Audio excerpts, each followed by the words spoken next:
Baik Bapak Ibu, selamat sore. Assalamualaikum warahmatullahi wabarakatuh. Kita ketemu lagi di sore ini di seri webinar Ngabuburit yang diselenggarakan oleh MSI dan dengan didukung oleh PMSM Indonesia dan para pembicara kami yang akan menyampaikan beberapa materi. Jadi sebagai informasi, acara ini telah berjalan 3 kali pertemuan ini dan kita sudah lewat di 2 pembicara sebelumnya. Jadi kalau yang sekarang pembicara kita adalah Bu Maria Eko Sulistiawati dengan tema peran anggota di masa krisis. Ini sudah kita sampaikan dan kita telah melalui tiga kali pertemuan dan kita sekarang sampai di pertemuan ketiga, di mana peran anggota di masa krisis. Ini kalau seperti ini kita bicara tentang followership. Nanti masih ada pertemuan lagi di hari Selasa tanggal 12 Mei dengan Pak Samroni dan penutupannya nanti tanggal Sabtu tanggal 16 Mei dengan Pak Pambudi Sunarsihanto. Ini saya harapkan nanti di sesi terakhir ini Pak Pambudi akan mengguncang kita semua karena beliau profil yang sangat menyenangkan dan banyak sekali trik-triknya ketika menyampaikan sebuah materi. Acara ini kurang lebih akan berjalan 1,5 jam. Kita akan mulai sekarang setelah ini. Kemudian nanti materi akan disampaikan Bu Eko.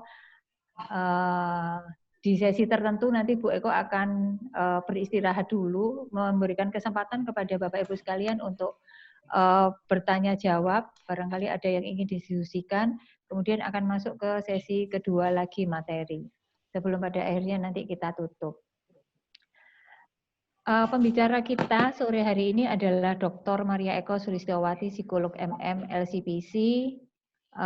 Profesi beliau sekarang ini adalah non-permanent lecturer di berbagai universitas. Beliau juga adalah direktur dari PT Warma Trilindo di Jakarta dan dulu adalah rekan kerja saya di kantor yang lama di Dr. Andes Tansil & Associate dan di sini juga ada Bu Lili Darwan, sesama pejuang dari Jetansil & Associate. Bu Eko menamatkan pendidikannya S1-nya di psikologi Universitas Airlangga, kemudian master degree-nya dengan tema Human Resource Management dengan bidang Human Resource Management, serta kemudian PhD atau doktornya diambil di Universitas Airlangga dengan pendalaman Industrial Psychology dan sekarang beliau juga sebagai coach di berbagai kegiatan. Pengalaman beliau sewaktu di Dr. Andes Tansil & Associate adalah penanganan untuk organization development, termasuk juga pengembangan kaitannya dengan human resource. Jadi beliau adalah HR consulting, juga seorang trainer dan facilitator, dan sekarang juga seorang coach. Ini adalah aktivitas-aktivitas beliau yang lain, dosen, juga penulis, juga pembicara radio, penulis buku, seperti itu, dan juga beliau adalah anggota dari Perkemi, Persatuan Kempo Indonesia. Jadi jangan main-main dengan Bu Eko karena kelihatannya lemah lembut gitu ya, tetapi kalau nanti kita agak ngelama dikit gitu bisa dibanting oleh beliau. Jadi beliau nanti akan menyampaikan materinya tentang followership gitu. Kalau biasa kita sudah biasa membahas tentang peran leader di masa krisis, maka Bu Eko akan membahas dari sisi yang berbeda. Dari sisi followernya di masa krisis harus seperti apa. Nanti kita akan dengarkan bersama dengan Bu Eko. Dan sebelum Bu Eko mulai, Bu Eko mohon izin Pak Zubaidi dari PMSM nanti akan ada sedikit satu patah dua patah kata untuk pengantar sebelum kita masuk ke materi. Kepada Pak Zubaidi saya persilahkan. Baik, terima kasih Bu Novi. Selamat sore teman-teman praktisi, HR, dan pemerhati masalah sumber daya manusia.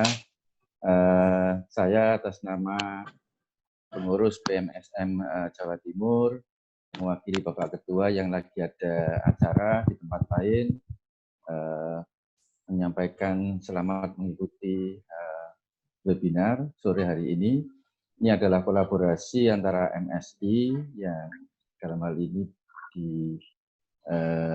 komandannya oleh Bu Novi dengan BMSF Indonesia Jawa Timur, yang mana Bu Novi juga sebenarnya juga pengurus di sana. Dan juga di sini juga ada senior Pak Budi Satrio dari AMA yang ini juga sama-sama organisasi profesional. Juga ada AMA Malang ya.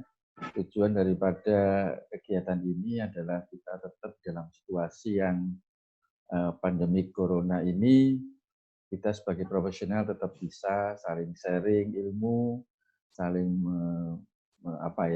mengasah ilmu kita supaya tetap tidak tumpul dan juga bisa update tentang hal-hal yang terjadi saat ini. Yang selanjutnya saya informasikan seperti yang disampaikan Bu Novi, sesi ini adalah sesi yang ketiga, masih akan berseri sampai dengan yang kelima, di mana yang kelima ini kita juga akan undang mantan Ketua BMSM Indonesia, Pak Budi, yang nantinya juga seperti biasanya ya, beliau aktif sekali di dalam beberapa media sosial dan nantinya diharapkan bisa menggebrak di sesi gongnya, yaitu sesi yang kelima. Saya sampaikan terima kasih partisipasi semua profesional yang bergabung pada sore hari ini dan juga nanti di sesi-sesi berikutnya kami juga bisa harapkan partisipasi aktif dari teman-teman semuanya, utamanya pada sesi tanya jawab ya, bisa lebih aktif, dan saya harapkan nantinya semakin mengarah ke sesi 5, jumlah pesertanya bisa lebih banyak, yaitu sampai dengan maksimum 100 yang kita targetkan. Saat ini, hari ini alhamdulillah bisa 53 dan kami harapkan bisa 75 dan akhirnya 100 nanti pada sesi gongnya. Tak lupa saya juga sampaikan terima kasih kepada Bu Maria Eko yang sudah mengisi sesi sore ini gitu ya, karena working from home mungkin bisa mengisi ini, biasanya sibuk sekali. Tadinya kita bersyukur bisa dapat sharing untuk sore hari ini dengan Bu Maria Eko. Semoga dari apa yang kita diskusikan, kita share di dalam momen sore ini bisa dapat manfaat untuk kita semuanya, utamanya pada saat nanti kita kembali ke tempat kerja, kita bisa implementasikan apa yang kita dapat. Terima kasih semuanya, selamat berwebinar, dan saya selaku pengurus PMSM dan juga MSI, sekiranya kalau mungkin ada kekurangan mohon maaf. Ya nggak bisa ngirim juga ini karena momennya, ya silakan menikmati bubur masing-masing di rumah. Kurang lebihnya saya mohon maaf. Assalamualaikum warahmatullahi wabarakatuh dan selamat sore semua. Silakan Bu. Assalamualaikum warahmatullahi wabarakatuh. Baik, terima kasih banyak Pak Zubaidi. Kita sudah lewat waktu 15 menit. Langsung saya persilakan Bu Eko untuk bisa menyampaikan materinya. Silakan di-share materinya. Sebelum Bu Eko mulai, kita berikan applause yang luar biasa masing-masing dari tempatnya kepada Bu Eko. Oke, silakan Bu Eko. Terima kasih Bu Novi. Selamat sore teman-teman semua. Selamat sore. Sore Bu Eko. Sore. Terima kasih sudah terlibat dalam kegiatan webinar yang ketiga ini. Nah, ini saya diminta berbagi tentang bagaimana menyikapi kondisi kritis, tetapi saya mencoba menampilkan sesuatu yang mungkin tidak banyak dibahas di media atau tidak banyak disampaikan dalam bentuk seminar, yaitu terkait dengan peran anggota sebenarnya. Karena kita yakin semua dari kita adalah anggota. Mungkin itu bisa disetujui ya. Monggo slide berikutnya. Nah, setiap hari ini kita akan membahas tentang mengapa anggota, siapa anggota, krisis itu seperti apa, bagaimana melibati krisis, dan selanjutnya. Monggo Bu, selanjutnya, slide-nya. Berikutnya lagi, mengapa anggota. Nah, Bapak Ibu sekalian, kenapa ini menjadi sebuah sorotan? Kenapa anggota? Karena kalau kita perhatikan, secara umum saja, antara jumlah kita sebagai seorang kepala atau atasan dengan kita sebagai seorang anak buah, pastinya lebih banyak anak buah. Dalam keluarga pun, kepala keluarga satu, anggotanya ada ibu, ada anak-anak, dan seterusnya. Demikian juga kalau ada RT 1, maka sisanya adalah warga. Ada satu RW, sisanya adalah RT, sisanya adalah anggota. Ada satu presiden, dan seterusnya. Jadi artinya sadar nggak sadar bahwa ternyata jumlah anggota itu cukup banyak. Nah, kebayang nggak sebenarnya kalau misalnya kalau seorang kepala punya banyak anggota, tentunya permasalahan anggota akan juga tercover oleh atasan, oleh kepala. Jadi kita bisa kebayang betapa pusingnya seorang kepala, sudah masalah sendiri dan masalah anak buahnya. Tetapi hal itu menjadi berbalik kalau misalnya anak buahnya ini bisa berperan dengan benar, dia bisa tahu tentang tugasnya dan sebagainya, maka peran atasan akan lebih mudah sebenarnya. Tetapi ini yang seringkali tidak kita soroti, tetapi kita lebih menyoroti pada peran kepala. Monggo dilanjutkan lagi contoh slide berikutnya, Bu. Nah, secara praktis, ini ada 6 contoh yang saya sampaikan. Monggo kalau Bapak Ibu mau menambahkan satu, jumlah lebih banyak dari jumlah atasan.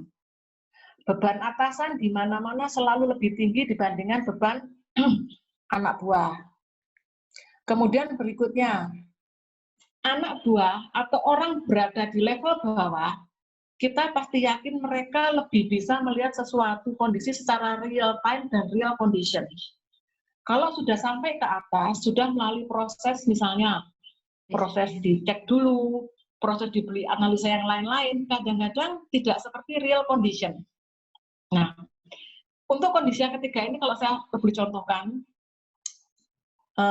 di mana di Angkatan Bersenjata di Amerika, beberapa waktu yang lalu dimunculkan yang namanya strategi korporal. Kalau Bapak Ibu tahu, korporal itu kan levelnya di bawah ya dibandingkan jenderal ya. Kalau strategi harusnya urusannya jenderal. Kenapa muncul strategi korporal?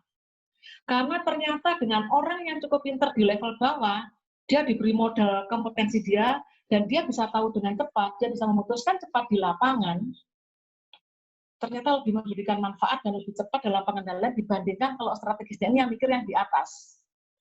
Tuh.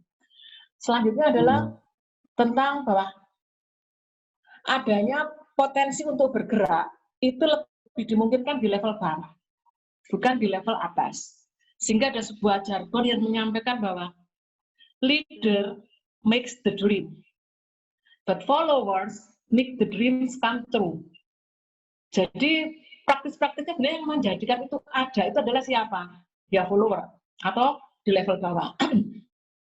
Nah kita kebayang nggak kalau orang yang jumlahnya lebih banyak ini dibanding jumlah kepala, mereka bisa mampu pergerakan, pastinya akan lebih mudah.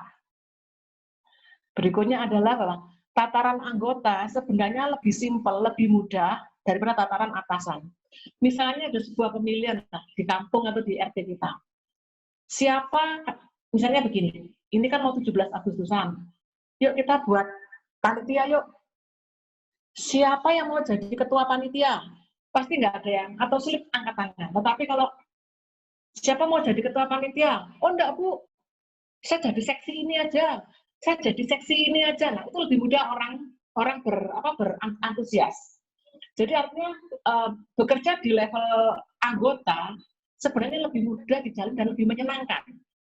Nah, ini sebenarnya adalah sebuah modal dasar.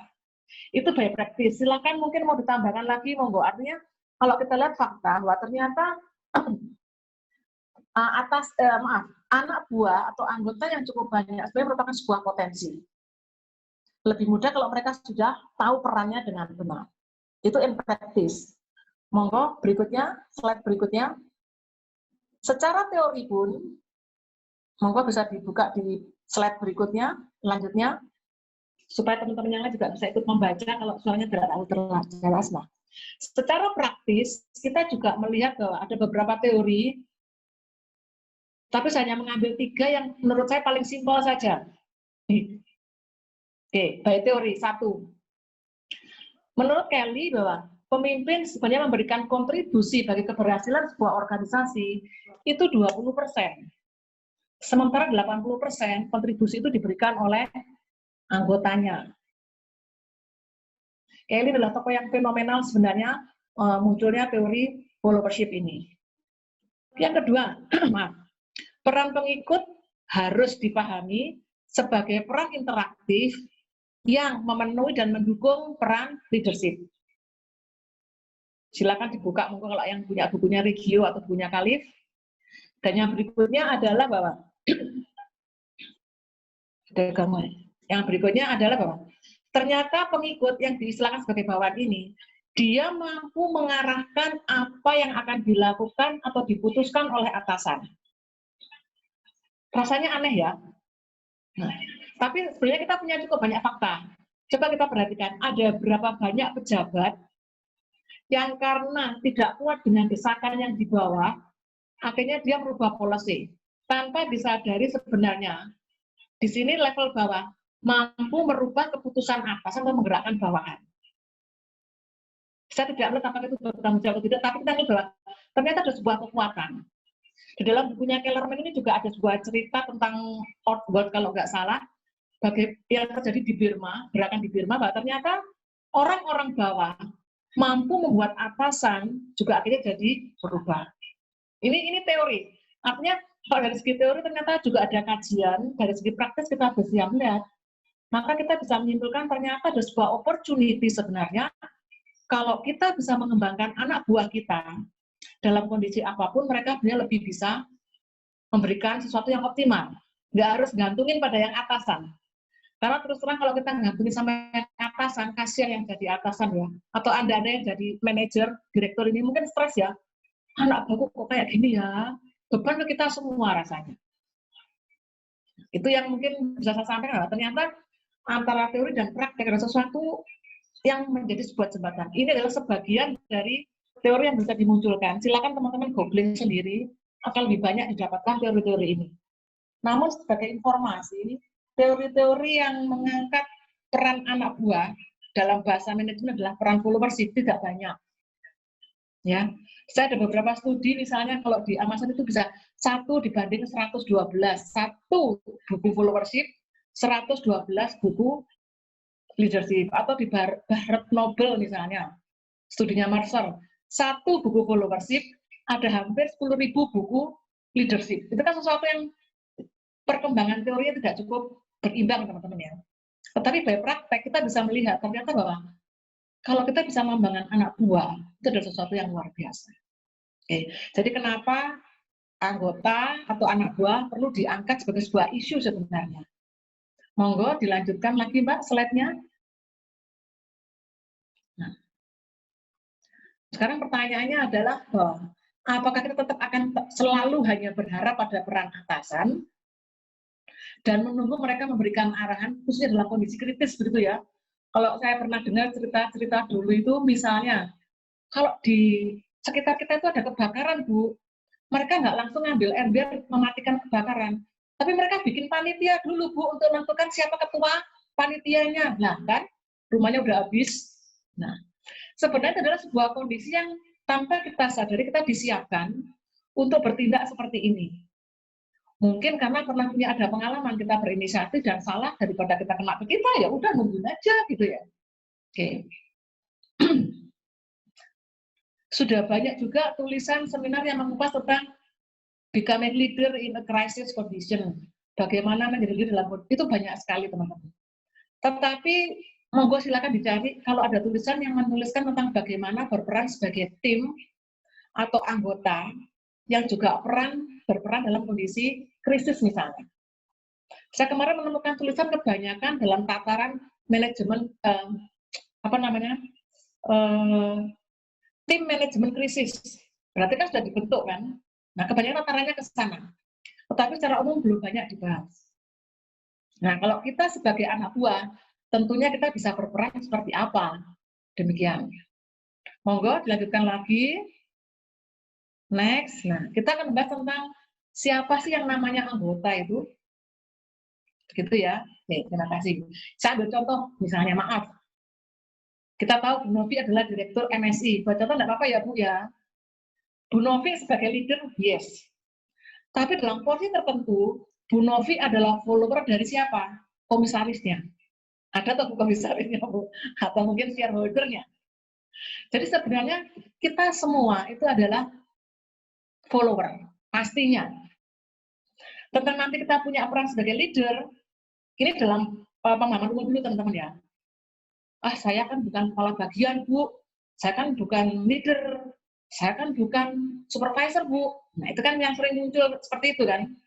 Padahal nanti kita akan bicara bahwa leader ataupun follower itu sebenarnya bukan jabatan, tetapi adalah sebuah peran. Nah, kalau peran sebagai follower ini kita coba kuatkan, maka siapapun akan tahu perannya dalam konteks organisasi. Monggo dilanjutkan lagi, silakan. Nah, setiap kita yang berada dalam bagian sistem memiliki memiliki sebuah struktur pembagian sistem. Nah, tentunya di situ sudah ada pengaturan-pengaturan siapa yang memberikan pertanggungjawaban, siapa yang melakukan. Dalam hal ini siapapun kita kalau kita menjadi bagian yang harus melakukan sebuah tugas, harus memberikan pertanggungjawaban, kita adalah anggota sebenarnya terhadap level yang lebih tinggi. Monggo dilanjutkan. Jadi kita yakin ya semua dari kita adalah anggota. Nah, mungkin sampai sini saya stop dulu. Monggo kalau ada pertanyaan silahkan. Tapi saya dipesenin 2 sesi, Bu, ada pertanyaan begitu ya. Monggo bagaimana? Atau dilanjutkan atau monggo silahkan. Baik Bu Eko, Bapak Ibu mungkin dari penjelasan awal yang disampaikan Bu Eko ada yang mau didiskusikan. Oh, ini ada komentar nih dari Pak Rudi Harahap, Bu Eko. Monggo silakan Pak Rudi. Pak Rudi mau bicara sendiri langsung, jadi bisa di-unmute. Atau di chat. Udah ngechat ini Pak Rudi, mungkin mau bicara langsung. Enggak, Bu. Oh, Pak Rudi, Pak Bu Eko kenal suaranya nggak Bu Eko? Wah, kenal sekali itu. Leader follower ini Pak Rudi ya, dari Pak Rudi. Leader follower adalah peran, bukan posisi atau jabatan. Cocok gitu komentarnya. Begitu ya Bu Eko ya? Oh, yang lainnya. Kalau tidak ada yang mungkin adakah yang lain? Ya, ini ada, komentar Bu. aja Pak Rudi itu. Belum Halo. ada, masih bisa lanjut. Bisa lanjut Bu Eko. Oke, langsung lanjutkan. Terima kasih. Tetapi sering kita tidak pernah menyadari atas posisi kita sebagai seorang anggota atau bagian sistem. Saya lebih senang menyebutnya bagian sistem. Sekedar contoh, beberapa waktu, kira-kira 2 tahun, 1,5 tahun yang lalu, saya diminta oleh salah sebuah perusahaan multinasional di Jakarta. Dia punya karyawan 6.000 sekian di daerah Cikarang. Dia pernah melihat tentang disertasi saya, kemudian dia bilang, Bu, mau nggak ngajarin followership ke perusahaan saya? Oke, nggak apa-apa. Saya ke sana diskusi. Perusahaan tadi minta, Bu, ini kita punya level mulai dari, BOD, direktur, kemudian GM, manajer, sampai paling bawah itu adalah, kalau di pabrik itu namanya foreman atau kepala regu, sampai. Ibu boleh nggak mengajarkan pada melalui operator? Lalu saya bilang, saya nggak setuju, Pak. Ini followership, tetapi yang harus tahu ini dulu, saya mau kalau saya harus ngajar mulai dari level atas dulu. Alat, Pak. Karena dalam benak kita selama ini, kalau atas ya ngomongin leader dong, gitu ya. Jangan ngomongin tentang anak buah dong. Saya nggak mau kalau nggak bersedia, nggak apa-apa. Bagi saya mudah aja, kan. Tapi ternyata akhirnya mereka bersedia, dan mulailah kita kelas pertama dengan level, direktur muda, GM itu dulu. 1 jam pertama, itu orang direken belas. Saya tahu, saya benar. Tapi begitu masuk pada jam kedua, jam ketiga, dan ternyata mereka mulai serius memelototin saya. Sampai jam itu selesai, mereka tidak mau beranjak. Ternyata memang bahwa siapapun kita, sebenarnya kita adalah seorang follower. Kalau saya bisa berperan sebagai seorang anggota yang baik, praktis anak buah akan melihat peran kita. Kalau orang Jawa bilang, maaf ya, ketok moto gitu ya, langsung bisa dicontoh. Jadi saya mengajarkan itu pada level atas dulu, sebulan kemudian saya balik lagi, manajer, sebulan lagi, balik pada supervisor, sampai terakhir kira-kira tahun 2019 pertengahan kemarin saya pada level foreman, shop floor. Jadi artinya, karena kalau yang di atas tidak paham dulu, nanti yang di bawah ini berubah, itu ngapain lagi kamu pakai apa, cara apa, teori apa gitu kan ya, ditolak kan, atas kan yang punya kewenangan. Ya nanti mendalami nggak jadi lagi, jadi yang atas harus dibuat tahu, dan seterusnya demikian. Jadi memang ini bukan hal yang mudah untuk diyakinkan pada pimpinan perusahaan, training followership gitu kan. Akhirnya saya mengubah konteksnya menjadi berperan benar dalam sistem. Lebih bisa diterima teman-teman ya. Nah, orang akhirnya mulai tahu. Akhirnya, padahal teorinya sebenarnya adalah konsep dari bagaimana berperan sebagai anggota atau anak buah yang baik ke sana. Dan saya lebih menyoroti pada followership. Oke, itu yang kita bisa pegang sekarang teman-teman ya, Bapak. Ternyata setiap dari kita itu adalah anak buah, adalah anggota, adalah follower. Tapi dalam keseharian kita bisa berperan sebagai leader, kita bisa berperan sebagai follower, tergantung kondisi penuntut apa. Tapi jangan lupa kita diberi knowledge dulu. Oke, coba kita kesampingkan dulu sekarang tentang itu. Saya masuk pada kondisi krisis dulu, memahami krisis. Monggo slide-nya dibuka. Nah, saya mencari definisi yang paling simpel saja, supaya puasa-puasa gini nggak terlalu mumet gitu ya. Nanti energinya sudah terkuras.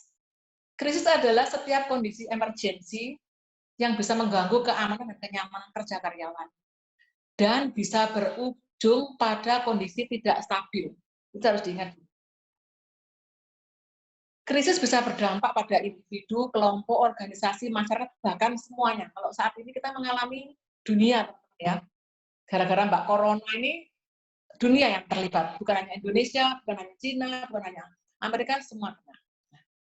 Tetapi tentunya kondisi krisis ini bisa kita perhatikan di sekitar kita, dengan memperhatikan beberapa karakteristik ini. Satu, jika ada sebuah serangkaian gangguan yang terjadi, bisa tiba-tiba terjadi, yang berdampak dan bisa mengganggu organisasi. Itu yang pertama. Kedua, terjadinya sering tanpa peringatan, dan yang berikutnya bisa memunculkan perasaan takut atau terancam.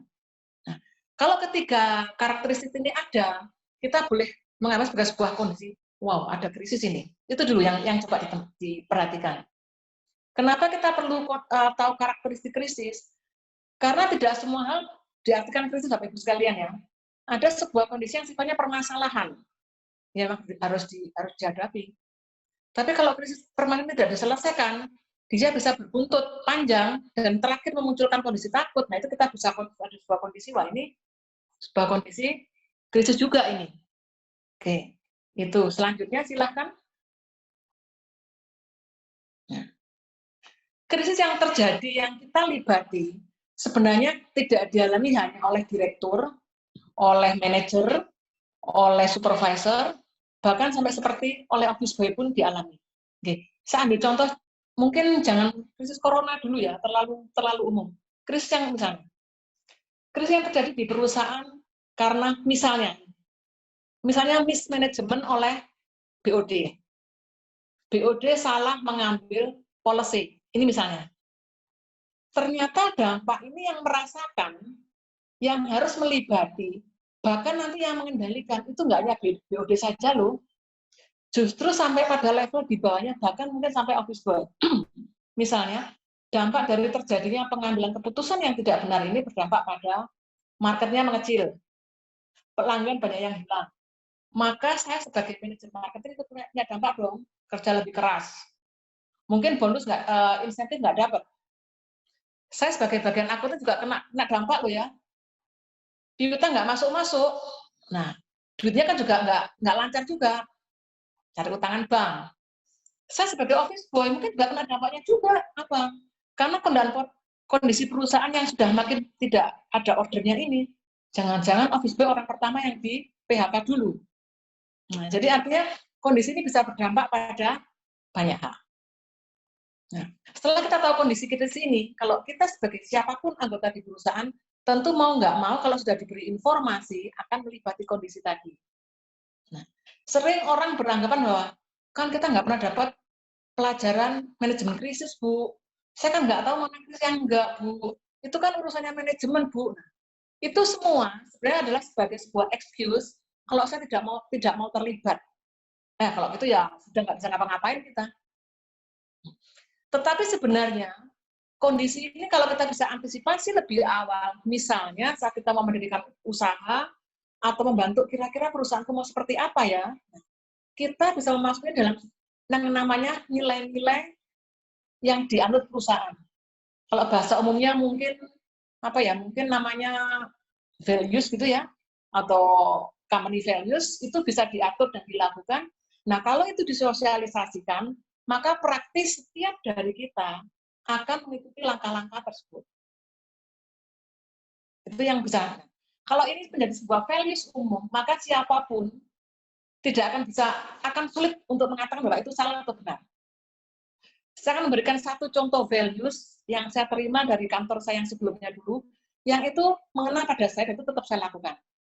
Dulu di kantor saya di Jepang itu adalah ada kebiasaan, setiap kita sudah menggunakan ruang meeting, kita keluar, kita sebagai orang kantor, kan kita di ruang meeting dengan klien ya, dengan tamu, itu wajib tangannya itu nyetek lampu, klik matiin AC. Sekalipun level saya tinggi, manajer kah, partner kah, atau siapapun, itu ada kewajiban keluar ruangan, klik, mati. Tujuannya efisiensi kan, itu sebagai sebuah budaya yang siapapun harus melakukan itu. Suatu ketika, saya pernah lupa mematikan lampu itu. Tiba-tiba Mbak office boy itu, office girl ya, kalau perempuan ya, Mbak office girl itu datang. Bu Eko tadi pakai ruang meeting itu ya? Iya. Lupa matiin ya, Bu ya? Dan saya tidak boleh marah. Lah kamu kan office boy, nggak boleh. Karena itu adalah general values yang diajarkan sejak kita masuk. Jadi saya pun sebagai seorang yang sudah tua dan sudah punya kedudukan cukup juga, saya tidak boleh menyalahkan dia. Karena adalah tugas semua orang.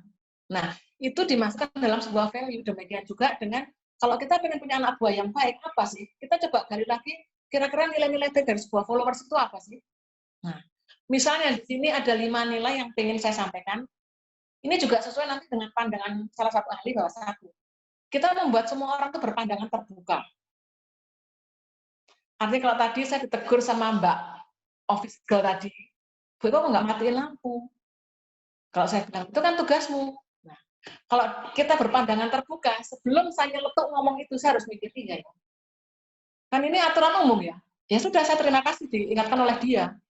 Daripada tidak diingatkan lagi oleh atasan saya lebih tinggi lagi, wah lebih berbahaya lagi. Nah, yang kedua, berani mengambil tanggung jawab. Itu juga sebuah nilai yang bisa diambil. Mungkin teman-teman harus paham juga, kita yang punya kedudukan sebagai manajer, anak buah melakukan sebuah kesalahan, gemes ya, pengen tak cetol gitu ya. Kalau perlu, aduh kamu tuh nggak bisa-bisa. Ya kita harus sadar, kita dulu pernah kecil juga, ya, kita juga pernah masa seperti itu juga kan. Nah, tetapi dengan kita membiarkan mereka mengambil tanggung jawab, sebenarnya ada sebuah manfaat besar yang saya akan memberikan sebuah contoh praktis yang saya lihat di klien saya, di sebuah perusahaan garment. Perusahaan garment ini baru berdiri, belum sampai 2 tahun, GM-nya itu diambil dari perusahaan yang sudah jadi. Karena sementara anak di bawah dia itu, bagian merchandising, bagian PPIC, itu adalah orang-orang yang niat kerja, tapi dia nggak punya banyak pengalaman. Tahun pertama, tugas si Ibu GM itu ngajari mereka, know-how diajari. Nah, tahun pertama kan masih belum ada banyak operasi, coba-coba. Tahun kedua mulai operasi. Nah, pada 1,5 tahun berikutnya, saya melihat gini, Bu, Ibu kok berani ya memberikan keputusan pada mereka? Saya harus melakukan ini, Bu. Kalau semua ke saya, maka apa Ibu lakukan? Saya memberi kesempatan mereka mengambil tanggung jawab. Bentuknya gimana, Bu? Ini yang perlu dipelajari.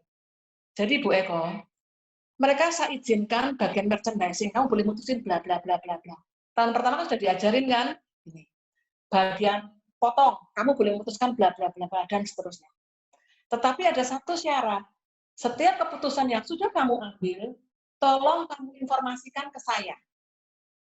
Jadi misalnya saya beli merchandising, saya beli barang, saya beli nego sama pembeli pabrik kan. Setelah nego, saya memberikan, oke Bu, saya mau harganya sekian-sekian. Setelah saya memutuskan, saya langsung telepon pada atasan. Bu, tadi saya nego dengan ini ternyata harusnya gini Bu. Nah, kalau keputusan itu benar, atasan langsung bilang, ya wes terus no. Aman kan? Tapi kalau tidak benar, sebentar, tolong kamu pending.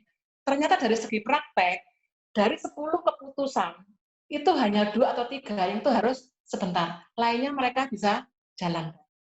Sebenarnya, mengambil tanggung jawab itu kita bisa ajarkan kepada mereka. Yang ketiga, berkomunikasi sering dan terbuka. Mau ngomong gitu ya saya. Maulah ngomong, salah nggak apa-apa. Itu kita ngajarkan ke mereka. Sehingga kalau kita ingin anak buah kita mau ngomong dengan terbuka, jangan rajin-rajin bilang, jarine sopo, katanya siapa, itu orang kayak gitu biasanya. Misalnya gini, Bu Eko, ada informasi katanya ini, jarine sopo. Nah, ini sebenarnya sebuah statement, kita nggak percaya dengan mereka. Coba berhenti dulu. Oke, tolong jelasin lagi dong detailnya gimana sih. Nah, itu merangsang mereka untuk menjelaskan dengan detail kan. Nah, saat ini sebenarnya kita sudah mengajak mereka untuk berani terbuka, kemudian bersegera bertindak. Tadi ada konsep bahwa real time dan real condition itu paling diketahui oleh orang di level bawah. Cara yang diambil oleh teman saya yang klien perusahaan garment tadi bisa kita lakukan di sini teman-teman. Jadi kaitan mengambil tanggung jawab dengan bersegera bertindak itu erat sekali. Dan terakhir menjaga customer service gimana. Kita dengan bagian lain juga customer toh ya, kita dengan pihak luar juga customer, kita dengan atasan juga customer, kita dengan anak buah juga customer. Jadi di sini sebenarnya ada penekanan pada yang namanya manner. Manner itu apa ya? Sikap kerja yang bagus, yang sopan. Jadi apapun yang dilakukan, itu kita masih lakukan dengan cara-cara yang sopan. Sebenarnya kalau kelima nilai ini kita lakukan, kita tanamkan, sebenarnya kita punya modal untuk mengajak mereka menjadi anak buah yang cukup bertanggung jawab atau menjadi pengikut yang baik. Itu yang bisa disampaikan. Karena ada sebuah pepatah, your values will help you navigate your phases of crisis. Kalau semua orang memiliki 5 nilai ini, jadi kalau ada kebakaran, mungkin mereka akan dengan segera ambil air mungkin, matiin saklar dulu atau apapun dulu. Setidaknya ada sebuah tindakan langsung yang mereka lakukan. Itu sebagai sebuah salah satu contoh kan itu dipahami oleh semua pihak. Monggo dilanjutkan lagi slide-nya. Nah, kalau ada, maaf Bu Novi, mungkin kalau ada pertanyaan supaya nggak lupa boleh ditulis atau nanti langsung angkat tangan ya ke Bu Novi ya. Selanjutnya bagaimana melibati krisis? Mau ditanyakan dulu atau dilanjut? Monggo silakan. Ini soalnya berkaitan dengan yang barusan disampaikan Bu Eko. Bagaimana cara menjadi pemimpin yang bisa memberikan kepercayaan ke anak buah dan cara menjadi anak buah yang bertanggung jawab terhadap pimpinan. Kalau nggak ada nggak apa-apa Bu, biar cepet-cepet Bu, biar selesai. Lanjut Oke. aja. Keburu buko nanti ayo. Bu Eko, ini ada pertanyaan Bu Eko. Monggo. Bagaimana cara menjadi pemimpin? Bagaimana cara menjadi pemimpin yang bisa memberikan kepercayaan ke anak buah dan cara menjadi anak buah yang bertanggung jawab terhadap pimpinan? Oke. Terima kasih Bu Novi. Jadi sama-sama yang atas diajar, yang bawah diajar ya, sama-sama ya. Pertama, kita bisa bertindak, kita bisa bergerak, kita bisa bersikap karena kita memiliki knowledge. Setuju ya teman-teman ya? Knowledge lah yang menggerakkan sikap saya, tindakan saya, perilaku saya. Nah, tentunya supaya kita bisa membuat anak buah pimpinan melakukan seperti yang diharapkan, beri mereka knowledge dulu. Paling gampang kasih training dulu. Misalnya, yang di atas dikasih training leadership, porsinya misalnya 80%, 20% followership di level atas. Di level bawah diberi training leadership 20%, followership-nya 80%. Kira-kira nge-match nggak ini? Nah, setelah training diberikan, baru dalam keseharian kita praktekkan apa yang ditrainingkan tadi. Saya ambil contoh lagi. Kalau di atas diberi training tentang bagaimana memberikan instruksi dengan benar, maka di level bawah diberikan training apa? Bagaimana memahami instruksi dengan cepat dan tidak salah. Nah, Itu sesuatu yang sangat kompatibel. Nggak bisa kita hanya milah-milah yang di atas toh atau yang di bawah toh. Jadi itu harus diberikan porsi berimbang dulu. Itu yang pertama, Bu. Jadi knowledge-nya diisi. Yang kedua, bagaimana membuat supaya atasan memberikan kepercayaan pada anak buah yang di bawah. Selama ini kita merasa bahwa kalau saya sebagai atasan, semua tanggung jawab ada pada saya. Benar. Tapi jangan lupa, tidak semua hal yang menjadi tanggung jawab saya mengerjakan. Benar ya, Bu ya? Nah, untuk inilah kita harus mau berbagi dengan mereka. Berbagi tanggung jawab, sebenarnya berbagi sebagian dari percaya dulu, trust dulu. Tapi kalau ini sudah tidak kita bagikan, ya kita akan sulit. Memang ada risiko mereka salah kan? Tapi mungkin bisa gunakan pedoman atau langkah yang diambil oleh klien saya yang perusahaan garment tadi. Diajarin dulu, dilepas, diberi kebebasan memberi keputusan, tapi dengan catatan. Setiap keputusan, lapor ke saya. Kalau oke, ya terusin. Kalau enggak, hold. Nah, makin lama jumlahnya akan makin berkurang. Pasti ada, tetapi makin berkurang. Nah, di bawahnya, sebagai anak buah juga demikian. Anak buah tidak bisa yang asal ikut atasan itu pada umumnya terjadi karena dia pengen cari aman. Ya, pengen cari aman, dan bahkan kadang-kadang dia akan beranggapan bahwa, loh kan yang bapak yang nunggu. Kan ibu kemarin yang minta. Itu kan jawaban paling gampang selesai itu ya. Itu kan jawaban paling gampang. Nah, karena kita tidak mengajak mereka untuk benar-benar melakukan apa yang dikerjakan. Pernah nggak suatu ketika dan memberikan pekerjaan pada anak buah, tolong nanti ini dikerjakan, targetnya ini. Pernah nggak kita akhiri dengan sebuah pertanyaan di akhir? Kalau menurut kamu, bisa nggak ini? Atau kamu punya cara lain nggak? Sekali-sekali gitu. Tentu tidak semua kasus kita lakukan seperti itu, teman-teman ya. Nggak selesai nanti. Dari 10 kasus, kita praktek lah.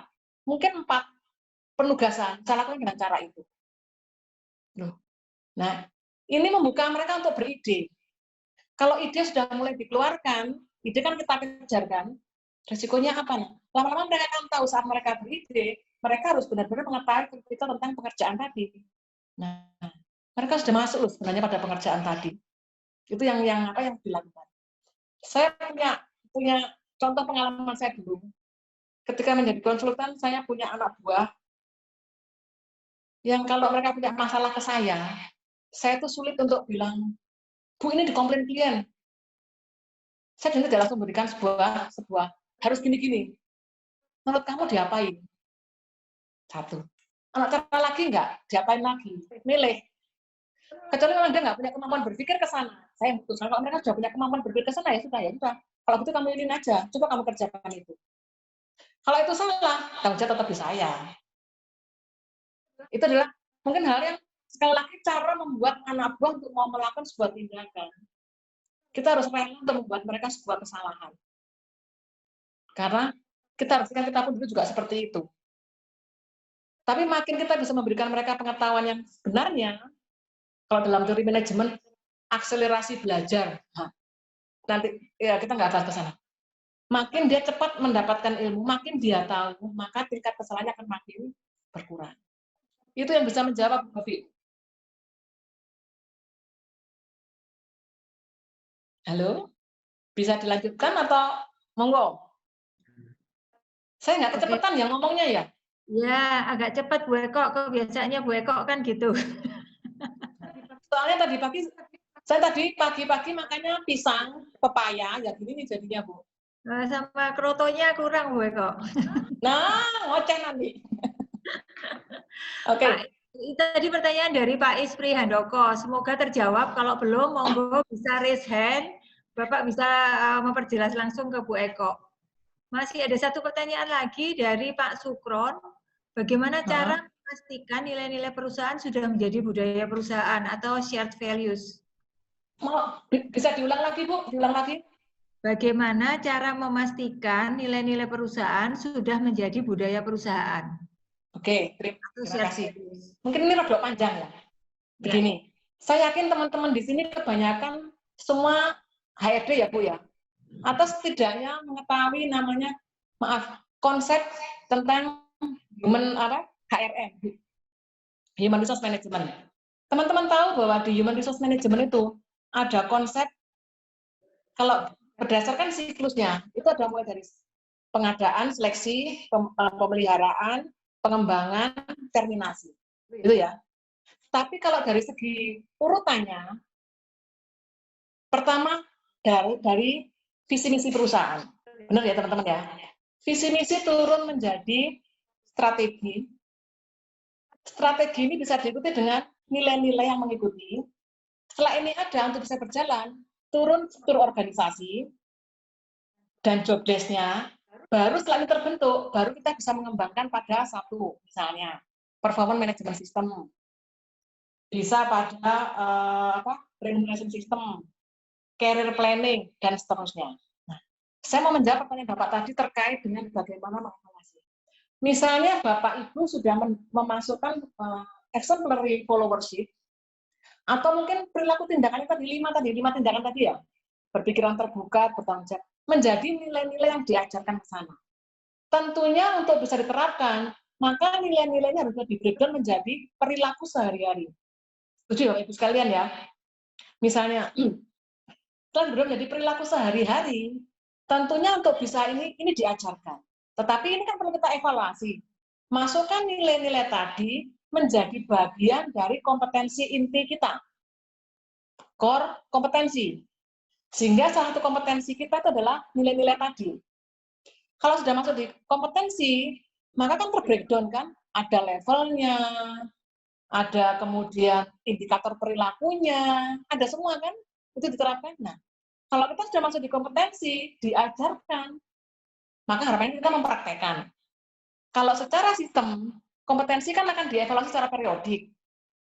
Misalnya, setahun sekali, 6 bulan sekali. Nah, saat kita melakukan penilaian evaluasi kompetensi ini, sebenarnya kita sudah mengevaluasi beberapa core kompetensi yang itu merupakan adalah nilai-nilai perusahaan.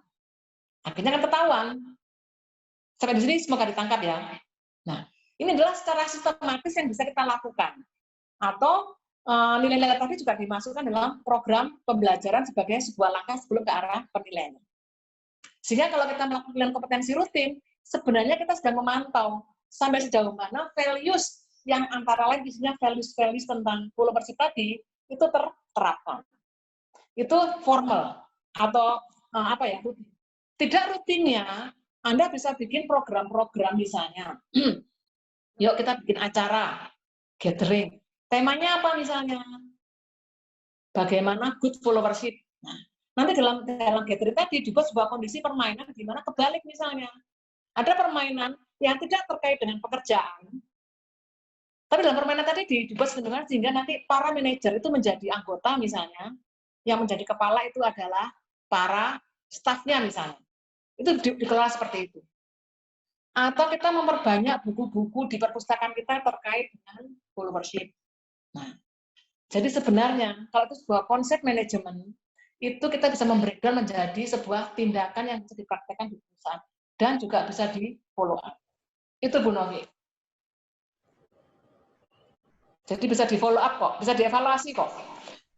Oke, terima kasih Bu Eko. Pak Sukron mungkin ada yang mau ditanyakan lagi untuk memperjelas pertanyaannya? Oh sudah itu, terima kasih Bu Eko pencerahannya. Bagaimana lanjut? Lanjut, silakan Bu Eko. Nanti ada pertanyaan lagi, tapi sepertinya kita akan bahas yang berikutnya. Sekarang kita dilanjutkan materi yang berikutnya. Monggo, slide-nya Mbak Laras, monggo dilanjut. Oke.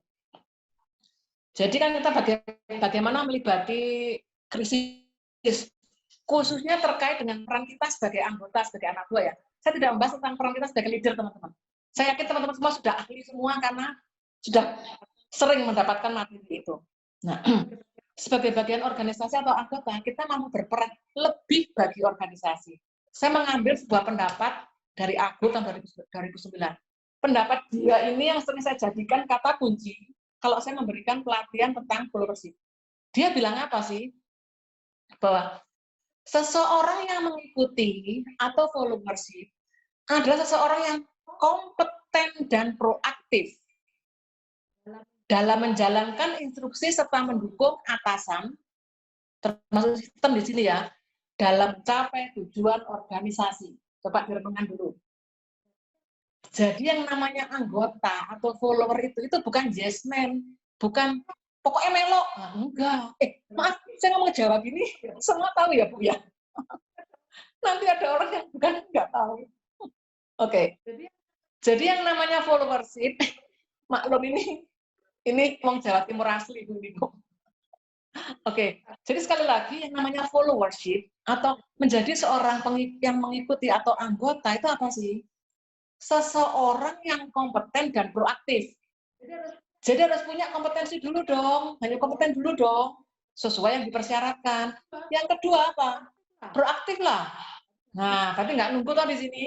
Dalam menjalankan instruksi serta mendukung usaha atasan dalam mencapai tujuan organisasi.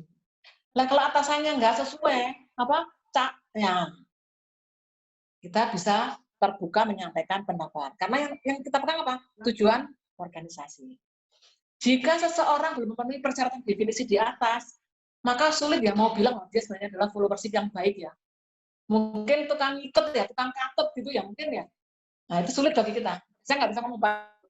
Maka pastikan dulu teman kita atau saya sebagai anggota, saya punya kompeten seperti yang dipersyaratkan dan saya proaktif. Misalnya di perusahaan ini saya adalah staf piutang.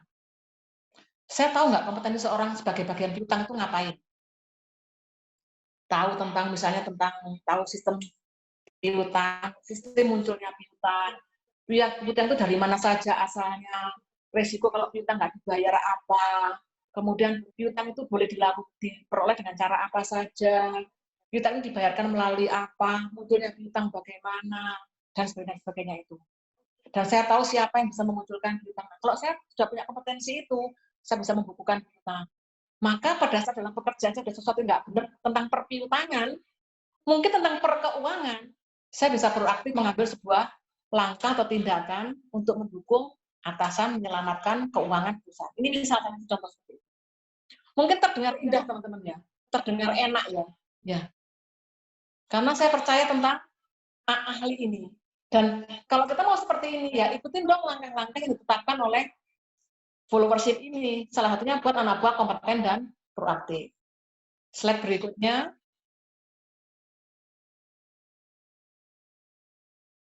Oke. Dan untuk bisa mencapai ini, untuk menjalankannya, maka kita harus menjadi anggota yang efektif. Anggota yang efektif itu kayak apa sih? Nah, satu, paham dan sadar dengan sasaran organisasi. Jadi kalau saya ambil contoh, saya manajer, saya adalah HRD manajer. Ada sebuah kondisi, ini kan tugasnya HRD manajer, ini kan tugasku. Kalau itu kan tugasnya manajer keuangan, ya itu bukan urusan saya. Anda sebenarnya sudah memberikan contoh, nomor satu tidak kita pahami. Kan saya adalah anak buahnya direksi kan. Begitu saya berinteraksi dengan anak buah saya ngomong seperti itu, jangan, ini urusannya keuangan, kita jangan ikut-ikut. Sebenarnya, saya membuat mereka untuk tidak menjalankan nomor satu. Kenapa nggak sebaiknya kita ganti menjadi seperti ini? Oke, ini masalah keuangan. Coba kita sekarang informasikan dulu kepada bagian keuangan. Atau coba kita lihat dulu masalahnya. Peran kita di mana, nanti yang kita tidak bisa berperan, kita panggil orang keuangan. Jawaban itu lebih terasa, mudah diterima oleh anak buah dibanding langsung kita, itu bagian keuangan. Kita ngapain ikut-ikut? Enak dan sepele kan? Tapi ini dilihat anak buah loh. Nah kalau saya tidak bisa menjadi anak buah bagi direktur saya, bagaimana mereka bisa jadi anak buah saya yang baik juga. Yang kedua, mampu mengelola diri atau self-organize. Ada sebuah pandangan bahwa follower yang baik, dia calon leader yang baik. Maka mulainya jadi anggota yang baik dulu ya. Kita berperan dulu dengan baik. Pak, sebelum kita ngelola diri kita sendiri. Apakah setiap kita masuk kantor, saya tahu, saya mesti ngapain ya nanti hari ini ya. Saya punya target apa ya. Sejam 9 mesti ngapain ya. Kalau sudah selesai, saya mesti ngapain ya. Itu dulu tahu. Kalau jawabannya, kamu kantor ngapain? Nunggu dipanggil direktur. Gimana ya? Nunggu komplainan. Nunggu nanti laporan dari mereka. Nah, kalau itu semua nggak ada, saya nggak kerja dong.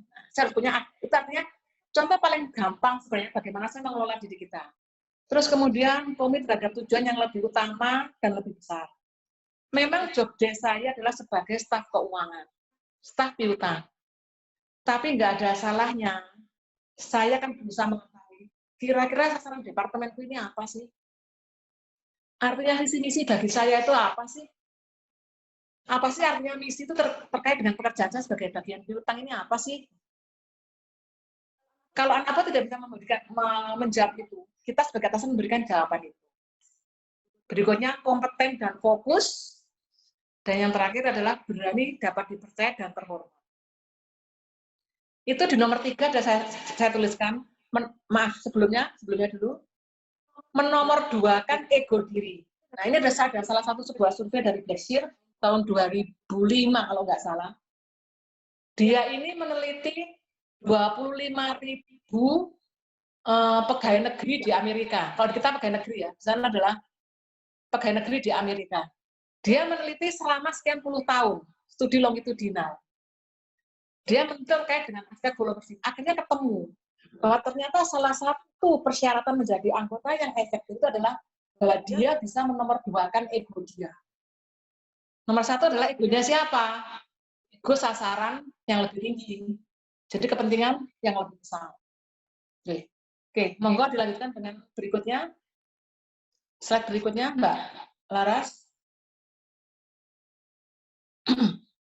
Nah. Coba mungkin sebelum masuk ke slide ini, bisa di-setelkan video yang apa? Yang itu yang apa? Yang korek api. Monggo. Sebentar saja. Ada video korek api.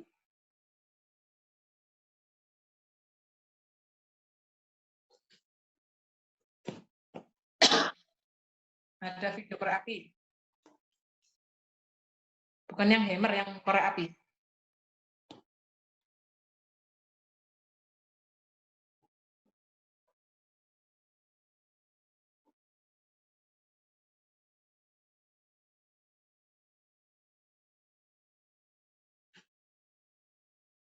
Ada yang nggak ngerti. Ya sudah, kalau nggak atau sudah nggak usah, kalau nggak ada sudah, saya cerita aja sudah. Nggak, bahasa yang Batak tadi.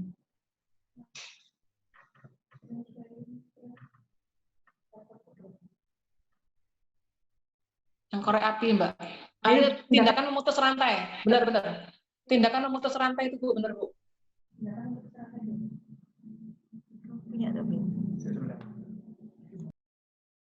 Videonya jalan-jalan.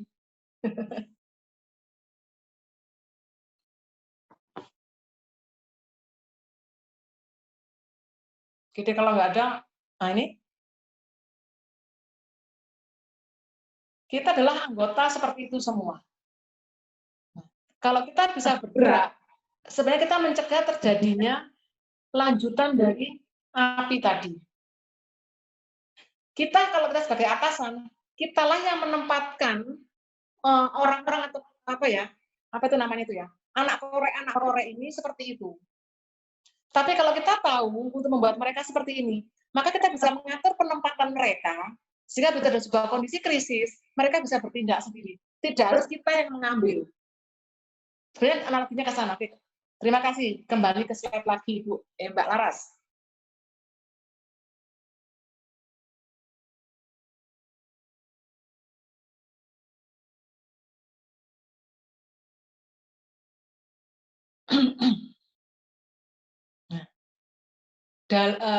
Melibati krisis, peran anggota adalah sesuatu yang penting.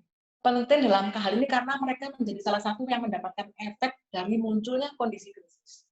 Nah, dengan jumlah anggota yang besar, sebenarnya kalau kita bisa mengoptimalkan mereka, kita akan mudah juga mengatasi kondisi krisis ini dulu. Lanjut lagi, Bu. Monggo. Slide berikutnya. Ini beberapa peranan penting anggota dalam melibati krisis. 1. Dan ini tidak terjadi dengan tiba-tiba ya teman-teman ya. Jadi memang tanggung jawab dari kita sebagai atasan membuat mereka tahu ini dulu. Karena ini sebenarnya di awal harus merupakan sebuah tataran knowledge dulu. Pengetahuan dulu. Masuk, kita cerna, kita berupakan tindakan. Dan kalau Anda saat ini adalah manajer, supervisor yang ikut grup webinar ini, Anda pun bisa mempraktekkan ini bukan dengan orang lain, untuk diri Anda sendiri. Kalau saya sudah mempraktekkan ini, dan saya melakukannya dengan benar, lebih gampang bagi saya untuk mengajarkan ke mereka, ke anak buah. Ini kan anak buah, ini porsinya anak buah. Bukan, porsi saya juga sebagai seorang kepala. Yang pertama, berpandangan bahwa pekerjaan saat ini adalah sesuatu yang penting. Apapun pekerjaan kita, itu adalah penting. Sehingga dalam keseharian, saya tidak perlu menunggu perintah atasan sebenarnya untuk melakukan pekerjaan saya. Sampai di sini mungkin bisa dipahami. Contoh yang paling gampang, saya bagian piutang. Pekerjaan saya adalah nanti mendata piutang, dan kalau ada piutang yang sudah overdue di luar jalur tempo, saya akan nelponin. Coba kita berkembang lebih tinggi dulu. Pekerjaan saya adalah memastikan semua piutang perusahaan terbayar benar.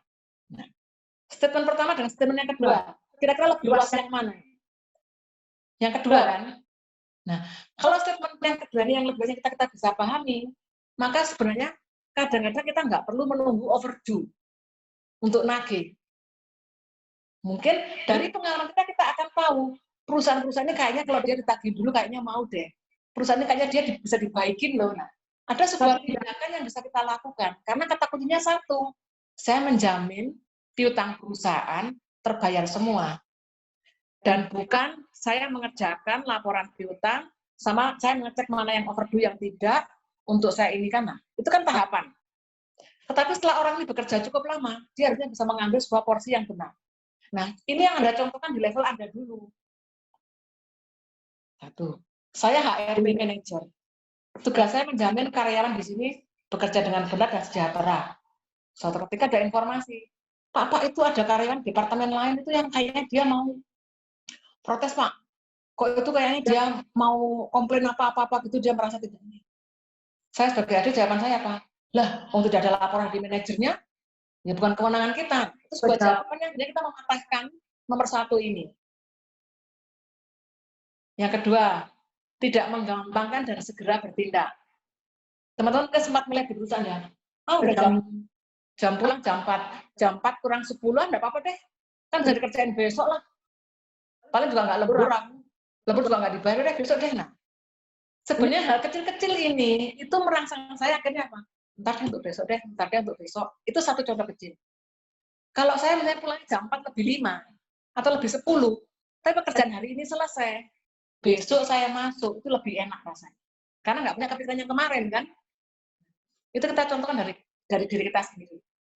Yang kedua, menghindari menyebarkan hoax. Rasanya itu, kita itu sangat, akan dinilai sebagai orang yang ahli, yang pinter, kalau saya bisa menjadi penyebar pertama atas sebuah informasi. Benar nggak, teman-teman? Nah, ini juga. Tiba-tiba suatu ketika misalnya, pas saya lewat ruangnya direksi, saya dengar tiba-tiba direksi ada sebuah perkataan, oh ya, nanti mulai bulan depan kita akan mengurangi gaji karyawan. Itu tuh yang benerin. Terus saya pergi. Maka dalam pikiran dia, waduh, bulan depan gajiku dipotong ini. Gimana ini? Langsung dia ngomong ke orang. Saya tadi lewat ruang direksi. Saya sempat dengar tadi direksi bilang bahwa bulan depan diputuskan gaji kita akan dipotong. Mati kamu. Nah, terus nyampe lagi toh. Nah, karena kita dengar sempat kuplik. Padahal kalau kita mau bersabar, ya kalau itu bukan kewenangan kita ya sudahlah. Atau tanyalah pada atasan, Pak, tadi kok saya lakukan itu ada informasi seperti ini, Bapak kan ikut meeting, bener nggak Pak sih? Ternyata bukan. Yang bulan depan mau dipotong itu kalau orang sudah melanggar pelanggaran bla bla bla bla bla dengan sanksi ini.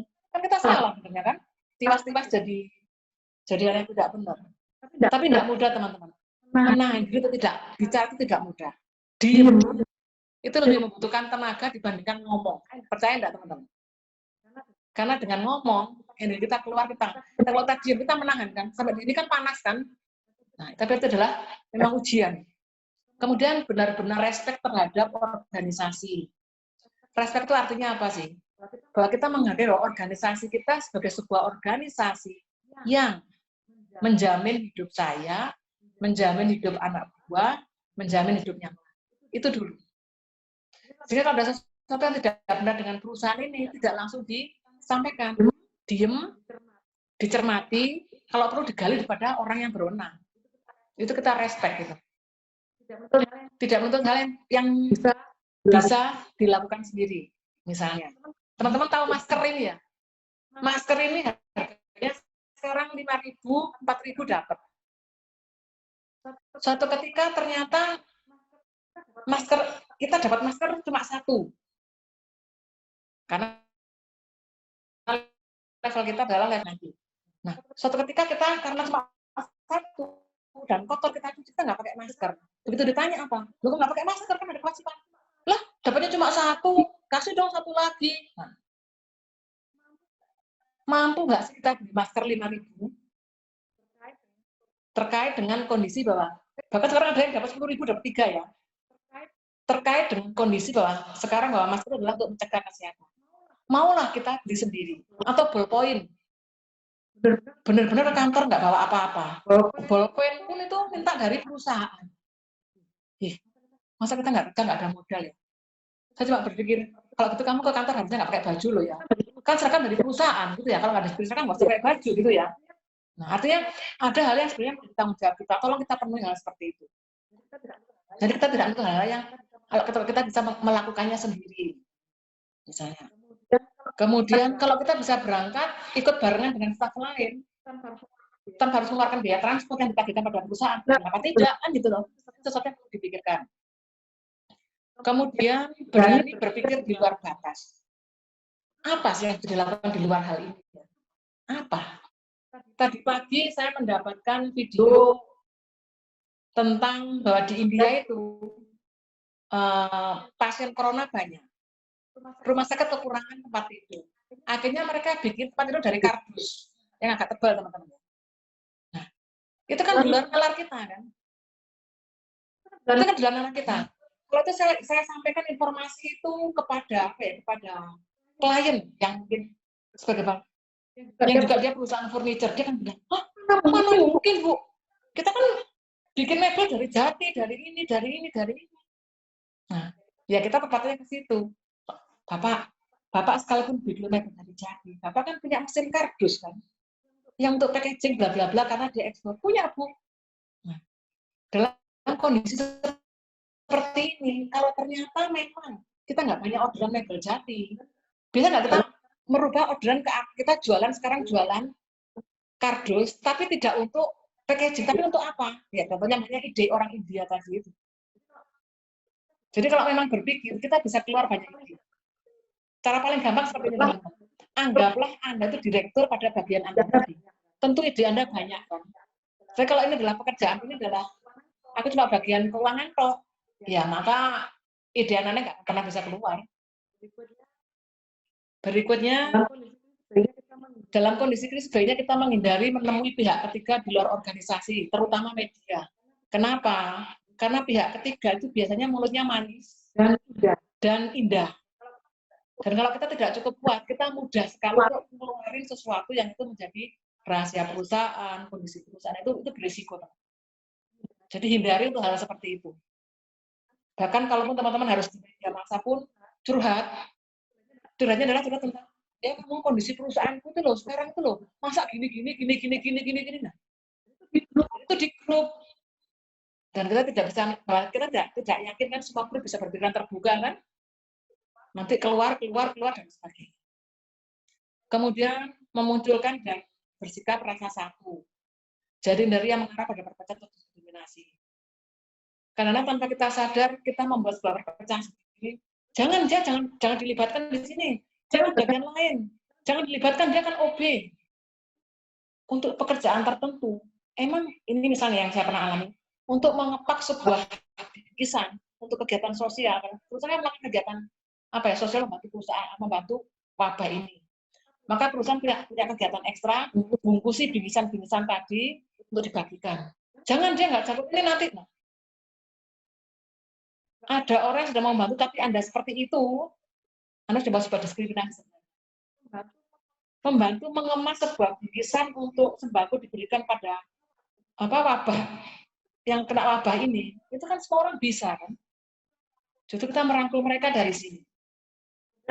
Kemudian menjaga supaya tidak mudah panik. Orang menjadi panik kalau mereka mendapatkan informasi yang tidak lengkap, informasi yang sebagian, atau informasi yang diinterpretasikan sendiri. Nah, kalau saya sebagai seorang manajer, maka peran saya apa? Peran saya adalah bagaimana saya menjelaskan setiap kondisi ini dalam bahasa yang mereka bisa pahami. Berikutnya, atasan berpotensi salah loh ya. Kita harus bisa membantu atasan mencegah perbuatan salah. Jangan malah, bukan, mentang-mentang atasannya baru kan, tuh, biarin tuh. Manajer baru, tuh, biar tahu sendiri pengalamannya gimana tuh. Karena kalau atasan sudah mengambil sebuah keputusan yang salah, kita sebagai anggota itu kena dampak loh ya. Itu. Dan berikutnya, mau tahulah tentang sistem dan aturan yang ada dalam skala besar. Saya bagian piutang. Jangan pernah menjawab, loh, kenapa kok piutangnya dibuat, kenapa laporan piutang dibuat rangkap 3? Jangan pernah menjawab begini, lah biasanya rangkap 3 kok. Itu adalah jawaban kita nggak paham. Ya, ini dibuat rangkap 3 karena 1, untuk arsip accounting, 1, arsip saya, 1 dibawa oleh kolektor saat dia nagih. Memang ribet ya menjawab itu, tapi itu menunjukkan kita memahami. Nah, kalau kita sebagai seorang manajer melakukan itu, praktis sekian angka ini itu bisa dicontoh oleh yang teman-teman yang di level bawah. Demikian Bu, ini kok namanya banyak pertanyaan ya? Iya, namanya banyak pertanyaan nih. Sampai sini dulu. Sebelum dibuka pertanyaannya mungkin bisa coba dikaji satu-satu pertanyaan yang masuk ya. Beratan Kak? Bu Eko udah selesai penjelasannya? Sudah Bu, sudah. Sudah. Oke, jadi ada beberapa pertanyaan langsung dijawab Bu Eko. Monggo. Ya. Bu Nesia mungkin mau langsung untuk menyampaikan ke Bu Eko. Enggak ada Bu, chat aja Bu. Oh, di chat aja, oke. Jadi pertanyaan dari Bu Nesia, Bu Eko, apa yang bisa dilakukan anak buah yang belum bisa engage kepada atasannya? Agar anak buah Bagaimana anak buah yang apakah yang bisa dilakukan anak buah yang belum bisa engage kepada atasan? Apa yang bisa anak buah yang engage pada atasan? Ya, jadi kalau menurut saya, kalau saya anak buah saya belum bisa engage ke atasan. Gitu. Ibu ini bertanya sebagai atasan atau sebagai anak buah? Jawabannya berbeda. Nah, kalau ibu sebagai atasan dan untuk membuat dia engage, ibu meminta dia yang melakukan sebuah tindakan, itu nggak fair loh. Kalau saya sebagai atasan, saya tahu anak buah tidak engage pada saya sebagai atasan harus mencari tahu kenapa sih kok dia nggak engage. Kalau perlu pendekatan saya harus berbeda ke dia. Kita harus mendalami dia. Bukan kita melepaskan, kamu engage sama aku, kok nggak bisa. Kalau saya sebagai atasan loh ya, itu tanggung jawab saya. Tapi kalau saya sebagai anak buah, kenapa ya saya itu nggak bisa engage dengan atasan saya yang Bu Eko ini ya. Ini sebagai anak buah ya. Apa yang saya lakukan? Apa ya? Kira-kira Bu Eko ini apa? Kalau saya sebagai anak buah nggak bisa engage dengan atasan saya harus tahu dulu. Kira-kira modelnya atasan itu kayak apa sih ya? Dia itu senang diberi laporan seperti model apa ya? Atau beliau itu biasanya punya kebiasaan apa ya? Nah, saya masuk dari situ. Jadi intinya sebenarnya pada saat terjadi interaksi ini, saya harus tahu dulu seperti apa untuk saya libati. Bukan minta dia berubah seperti apa yang saya mau. Ya, mungkin itu bisa membantu ya. Jadi, kalau dia tidak mau engage, kalau saya sebagai atasan, ya tolong digali dulu. Kenapa sih dia nggak mau engage? Sebabnya apa sih? Entah tanya temannya, entah ditanya sendiri, entah mungkin saya mau mencoba melakukan pendekatan yang berbeda. Itu saya sebagai atasan. Karena sebagai sistem, mau tidak mau, sebenarnya saya punya kekuatan. Engage, nggak engage, kamu anak buahku. Kan gitu kan ya? Kamu mesti nurutin aku. Tapi gunakan treatment ini sebagai treatment terakhir, Bu. Treatment nomor 10. Setelah treatment nomor 1 sampai dengan 9, mencari tahu dan sebagainya itu sudah dilakukan. Itu Bu Novi yang sudah dilakukan. Oke, Bu Nesia, apakah sudah cukup menjawab? Ini kelihatannya pertanyaannya dari sisi anak buah, karena bagaimana agar anak buah ini tetap bisa menunjukkan kinerja, meskipun saya belum engage ke atasan. Jadi sebagai anak buah itu saya belum engage. Oh, jadi saya sebagai anak buah. Kalau saya sebagai anak buah, Kalau pengen injit, tadi kan Ibu Novi sampaikan kata kuncinya supaya tetap bisa menunjukkan kinerja. Nah, tolong sekarang digali lagi. Apa sih kata kunci atau ukuran kinerja di tempat Ibu? Itu harus tahu dulu. Dari job desk-nya, dari KPI-nya itu kita cari dulu. Nah, itu yang kita minimal itu kita penuhi. Atasan nggak punya cara, nggak punya senjata untuk menyalahkan kita sebenarnya. Itu kita penuhi. Kalau ternyata dia nggak izin dengan kita karena dia nggak senang, soalnya saya ini sebagai anak buah kok badan saya gendut ya Bu ya. Nah itu lain. Kok saya nggak cantik ya, itu lain. Tetapi kalau teman-teman bekerja di perusahaan sebagai bagian sistem, pahami job desk, pahami KPI, penuhi itu dulu minimal. Minimal itu dulu. Satu. Yang kedua, would you like to run extra miles? Maukah Anda bekerja lebih? Artinya, bagian itu memang bagian piutang, staf piutang toh. Tapi tiba-tiba suatu ketika saya itu disuruh pergi ke pabrik di Mojokerto, kantornya di Surabaya. Disuruh ikut piutang, pabrik kayu. Itu kan bencek loh ya, kayunya besar-besar, panas, keringetan gitu ya. Udah males aku kayak, bos ini kayaknya nggak seneng sama saya, ini kok saya disuruh pergi ke sana. Nah itu kan persepsi toh. Baik Pak, saya akan ikut Popna, nanti saya laporkan Bapak, ikutin saja. Jadi injit sebenarnya teman-teman, Anda harus juga tahu dulu, atas itu maunya apa sih dari saya ini. Kalau Anda cukup berani, Anda tanya, Pak, adakah dari saya yang perlu saya perbaiki, sikap saya, Pak, atau prestasi saya, sehingga saya bisa lebih membantu Bapak untuk mencapai tugas departemen. Kira-kira kalau atasan diberi pertanyaan begitu apa nggak takluk atasan? Ya, pertanyaannya teman-teman ya. Bapak kok benci sama saya sih? Kayaknya saya ini ya marah dia. Pak, apa yang bisa di-feedback-kan ke saya terkait dengan kinerja saya atau sikap saya yang bisa saya perbaiki sehingga saya bisa lebih membantu Bapak? Apa nggak seneng ini atasan? Dia akan takluk dengan pertanyaan. Monggo Bu yang lainnya. Oke, baik. Ini Pak Ispri Handoko yang tadi sempat bertanya juga, apakah boleh dikatakan semua berawal dari leader karena follower yang baik berawal dari leader yang baik?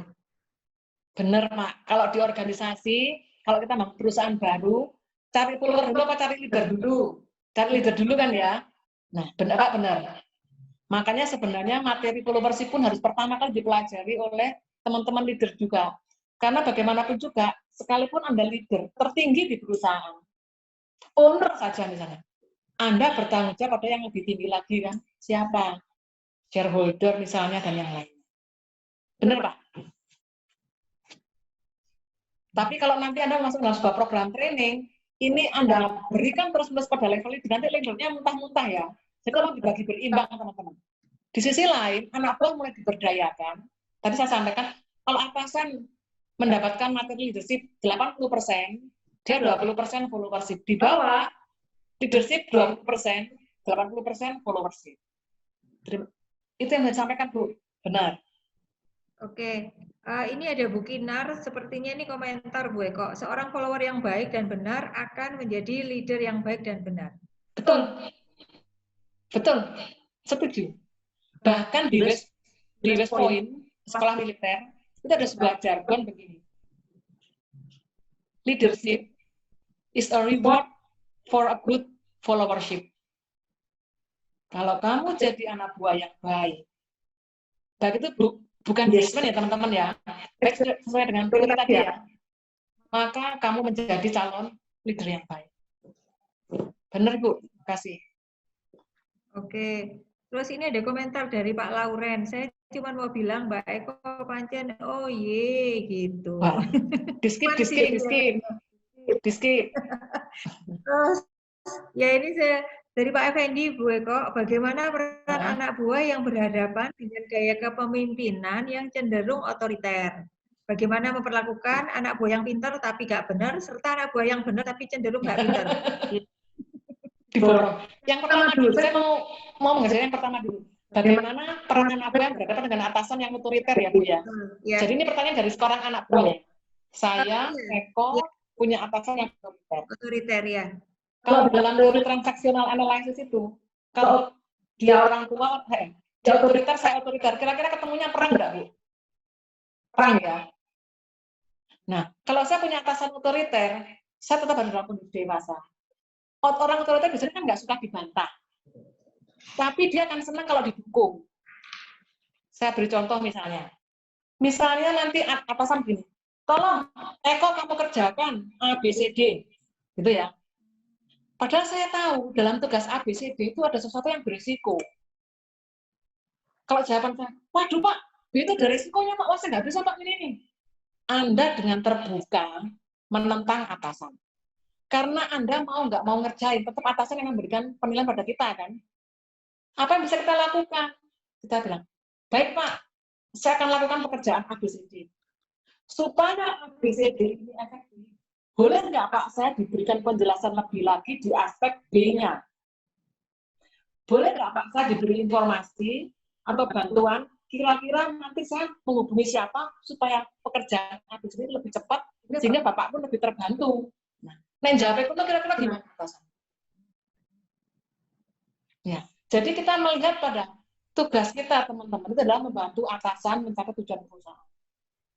Sejelek-jeleknya atasan lah, sebodoh-bodohnya atasan, maaf ya. Tetap secara formal dia adalah atasan kita secara resmi. Nah, peran kita yang harus kita sampaikan kepada dia, tetapi dengan tidak menunjukkan bahwa saya seakan-akan lebih pintar atau untuk bukan. Mungkin nanti kalau ada materi politik yang lebih detail, saya bisa bantu banyak di sini. Tapi artinya apapun yang terjadi, tetap kita bisa dengan bahasa yang saya contohkan tadi, kita bisa membuat atasan tahu, kita bisa membantu dia dalam hal apa. Kalau yang berikutnya adalah pertanyaannya, memperlakukan anak buah yang pintar tapi gak bener. Ya. Atau bener tapi gak pintar gitu ya. Ya. Nah sekarang saya tanya pada Bapak dulu. Bapak kalau disuruh milih, pilih mana? Anak buah yang bener tapi gak pintar, atau pintar tapi gak bener? Ini milih dulu. Ini preferensi sikap sebenarnya. Kalau Anda lebih cenderung memilih yang benar, tapi mungkin tidak terlalu pinter, karena Anda merasa Anda bisa lebih membuat dia pinter kan, diajarin, di training. Nah, silakan fokus Anda pada apa mekanismenya. Kalau benar sikapnya, tapi nggak pinter, Anda beri training dia, Anda beri prosedur yang jelas ke dia. Oh, dia orangnya benar kok, dia niat kok, kan gitu ya. Atau sebaliknya, dia ini pinter tapi nggak benar, gitu ya. Anda jangan pernah, pada kalau orang sudah pinter, jangan pernah kalau dikasih training atau diberi informasi yang terlalu detail, dia nanti merasa tidak malah dipercaya. Artinya Anda menyaksikan kebenaran dia, kepintaran dia, hanya karena sikap yang Anda tidak sukai. Itu nggak fair. Justru kalau ketemu orang yang pinter, pengalaman, tapi dia nggak benar, atau sombong, atau sikapnya nggak benar, Anda tantang, oke, kamu kan punya pengetahuan, tolong kamu kerjakan. Tapi jangan lupa ya, nanti rutin lapor ke saya ya. Nah, ternyata pada saat lapor benar, ya kita nggak punya masalah dengan dia kan. Karena di perusahaan yang pertama, dia punya berprestasi kan, satu. Atau yang kedua, dia perlu dikonseling anaknya. Karena orang yang pintar ini diperlakukan sama dengan orang yang tidak pintar, ya sakit hati dong dia kan. Jadi dia jadi macam-macam jadinya nanti. Mungkin secara singkat itu yang disampaikan. Oke. Monggo. Kok ini ada pertanyaan lagi masih tentang anak buah. Bagaimana menghadapi anak buah yang ngeyel dan merasa benar? Ya tidak apa-apa. Lebih enak dong. Ya sudah, ikutin aja. Oke, kalau itu memang ini udah kamu kerjakan. Tapi jangan lupa ya, tiap bisa itu berisiko. Dia diberi tugas. Oke, kalau menurut kamu gimana? Pengerjaan. Harusnya gini kan Pak, dia kan punya ide seperti itu kan. Kalau Anda cukup jalan cari kelemahan, oke kamu pakai cara itu lebih setuju. Biayanya gimana? Dia cerita gini-gini. Bagaimana ininya? Kalau ternyata semua relevan, ya silakan, tapi kamu kerjakan. Tapi jangan lupa ya, setiap pagi dan sore kamu report ke saya progresnya. Nah, artinya kalau ini dia tidak melaporkan progres, Anda tahu ada sesuatu yang salah kan? Anda bisa tegur dia dengan mudah. Jadi orangnya ya, itu prinsipnya adalah sebenarnya satu. Dia punya sesuatu yang pengen dia share-kan ke Anda. Tapi kita cut. Apapun itu. Kalau ternyata kita tracing, ternyata dia lama-lama, iya, kayaknya saya juga masih belum benar. Baik, dia kan ngakui cara kita kok. Tapi kalau ternyata kita pikir cara dia benar, why not? Itu kan nanti langkah nomor 2, kan? Belajar memberi tanggung jawab ke anak buah tadi. Itu. Ngeyel itu sikap kok enggak apa-apa. Oke, berikutnya. Oke, baik. Yang berikutnya ini dari Bu Indah Rosiah. Iklim organisasi tidak mendukung anggota atau anak buah untuk menampilkan engage, sehingga terkadang anggota menjadi kurang bersemangat dalam menjalankan perannya dalam organisasi. Bagaimana jika ada kasus demikian, Bu Eko? Ini tanyanya sebagai atasan atau sebagai anak buah? Dulu. Jawabannya beda loh. Bisa bersuara, Bu Indah. Di unmute. Kalau Anda Sebagai anak buah, Bu. Kalau sebagai anak buah, ya terima kasih. Sebagai anak buah, bagaimana Ibu tahu anak atasan tidak menunjukkan, tidak memberikan kesempatan untuk engage? Oke, sekarang kita lupakan engage dulu. Engage itu kan konsep kan ya Bu ya. Kita lupakan itu dulu deh. Sementara ya kita lupakan. Coba dalam proses sebagai anak buah saya bekerja. Tahu nggak saya, bentuk dari saya itu apa sih? Yang diharapkan dari saya itu apa sih? Itu yang kita penuhi dulu. Kalau itu sudah kita penuhi dengan benar, dan bahkan kita bisa membantu atasan, mau tidak mau atasan akan melihat kita sebagai orang yang tidak bisa diabaikan. Saat ini sebenarnya kita sedang merangsang atasan kita untuk ngeliatin saya kan, aku bisa ini. Tolong pertimbangkan aku dong. Tapi dengan cara apa? Kita penuhi yang menjadi target kita dulu. Anda jangan menuntut engage dulu, karena itu bukan kemenangan kita kok memberikan engage. Anda menuntut atasan atau perusahaan engage pada Anda. Itu bukan kemenangan kita. Sama juga dengan begini loh. Pak, kalau bisa aku gajinya dinaikkan dong, biar aku lebih semangat. Lah emang naikkan gaji tanggung jawab kita, tanggung jawab Anda? Enggak kan? Tapi sebagai anak buah, saya penuhi yang menjadi kewajiban saya semua. Mungkin di satu sisi Anda merasa sakit. Tapi kalau ingat tadi, ada pendapat kedua tadi kan menomorduakan ego tadi ya. Nah, jadi konsep followership sebenarnya kalau mau dianalogikan, itu teman-teman kalau pernah lihat sebuah taman, ada pagarnya, kadang-kadang pagarnya itu kok bisa rapi gitu Bu ya. Tanamannya bisa kotak, rapi gitu Bu ya. Tapi Anda ingat nggak? Untuk mendapatkan taman yang rapi tadi, itu kan dipotong ya, dipapras ya Bu ya. Dipapras, dipotong, kadang dipelintir-pelintir. Itu kan sakit loh Bu. Ya. Tetapi secara overall, kalau kita melihat apa yang terjadi, wih, tamannya indah. Sama dengan organisasi kita. Kita punya peran sebagai salah satu ranting-ranting tadi loh. Tapi kalau kita bisa menjalankan peran saya dengan diam, kita kan sakit. Kita menjadi sebuah taman yang indah.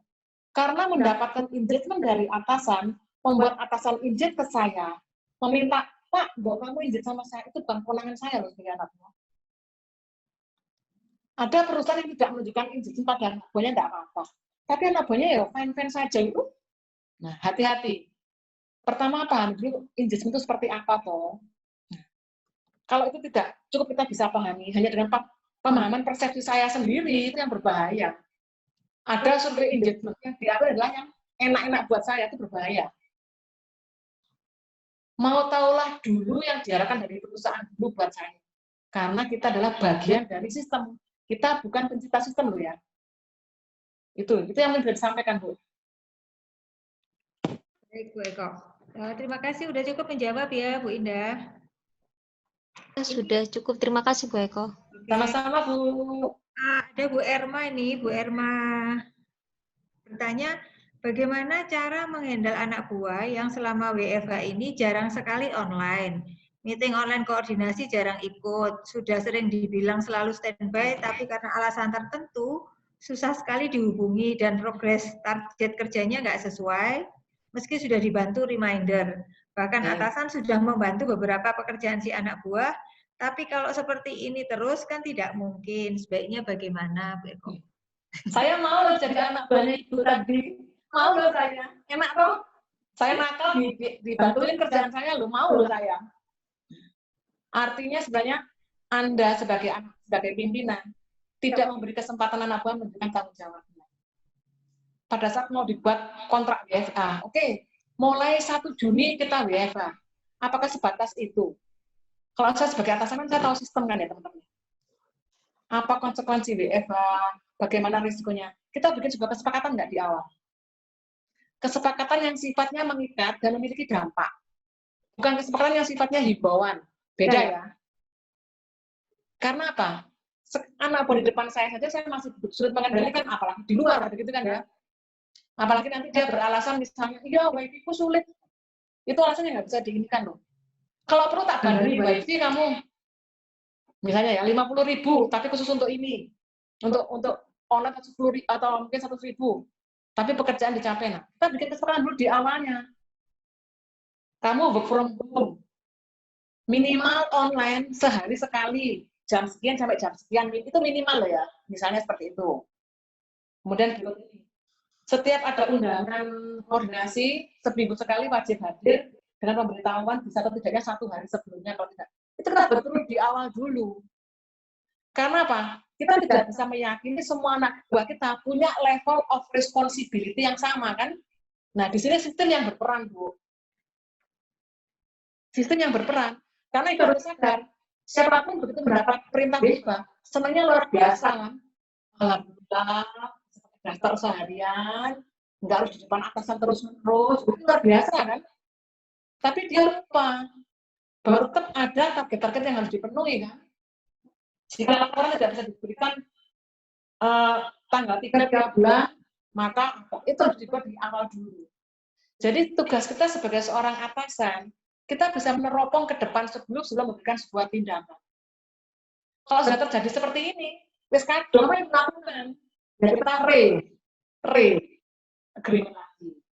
Berdasarkan kondisi ini, maka sekarang diputuskan untuk mulai minggu depan ketentuannya bla. Sudah, nggak apa-apa. Ibu jangan beranggapan takut dianggap jelek ya. Karena kalau tidak dilakukan, ibu lebih dianggap jelek dan terbukti ibu tambah jelek loh nanti. Oleh siapa? Atasan kita. Ya. Begitu Bu Rohi. Oke, baik Bu Eko, terima kasih Bapak Ibu sekalian. Kalau dari yang pertanyaan ini sudah habis, mungkin ada yang masih mau bertanya, monggo silakan bisa angkat tangannya, raise hand. Nanti Bu Eko akan menjawab. Atau kalau nggak ada pertanyaan, nanti sebelum ini kita tutup, kita akan berfoto bersama. Saya menyimpulkan dari apa yang disampaikan Bu Eko, banyak insight-nya sore ini kita mendapatkan perspektif dari sisi yang berbeda. Bahwa kalau selama ini peran leader dalam mengatasi krisis itu sangat besar dan sudah banyak yang sangat membahas ini.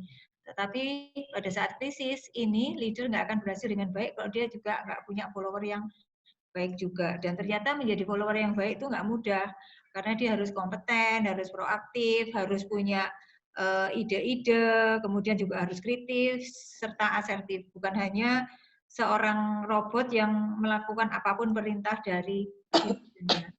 Jadi supaya bisa menjadi seorang leader yang baik, maka pada saat sekarang kita juga harus mulai bagaimana menjadi seorang follower yang baik. Itu yang dapat saya simpulkan. Terima kasih banyak Bu Eko insight-nya. Acara sore ini dihadiri dari beberapa teman yang saya baca asalnya ini ada yang dari Medan tadi Bu Yohana. Mohon maaf kalau ada yang bahasa nggak mengerti karena Bu Eko menggunakan bahasa Jawa. Itu yang dari Medan, Kalimantan. Di beberapa kota, PMSM Malang, saya ini lihat, terus ada yang dari Semarang juga. Beberapa kota, saya nggak ingat tadi di daftarnya saya ada banyak kota. Terima kasih juga kepada Human Capital Indonesia yang dipimpin Pak Denny Ferdiansyah, yang punya anggota tersebar di daerah Indonesia Timur yang ikut membantu menyampaikan acara ini kepada siapa yang membutuhkan di sana. Kita applause bersama untuk Bu Eko, kepada semua yang hadir di sini. Terima kasih banyak Bu Eko.